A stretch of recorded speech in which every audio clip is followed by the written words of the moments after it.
ಸಂಪತ್ತು ವೃದ್ಧಿಯಾಗುತ್ತದೆ ಮತ್ತು ಈ ದಿನದಂದು ಮಂಗಳಕರ ವಸ್ತುಗಳನ್ನು ಕೊಂಡುಕೊಂಡರೆ ಶುಭವಾಗುತ್ತೆ ಅಂತ ಹೇಳ್ತಾರೆ. ತ್ರೇತಾಯುಗ ಪ್ರಾರಂಭವಾದಂತಹ ದಿನ ಇದು.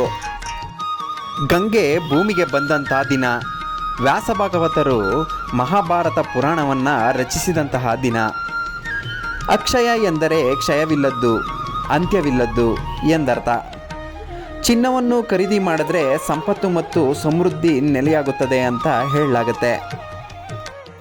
ಈ ದಿನ ಚಿನ್ನವನ್ನು ಖರೀದಿಸಲು ಆಗಲಿಲ್ಲ ಅಂತಂದರೆ ಕೆಲವೊಂದು ವಸ್ತುಗಳನ್ನು ಖರೀದಿಸಿದ್ರೆ ಸಂಪತ್ತು ವೃದ್ಧಿಸುತ್ತದೆ ಎಂದು ಹೇಳಲಾಗುತ್ತದೆ. ಆ ವಸ್ತುಗಳು ಯಾವುದಪ್ಪ ಅಂತಂದರೆ ಬಾರ್ಲಿ, ಶ್ರೀಚಕ್ರ,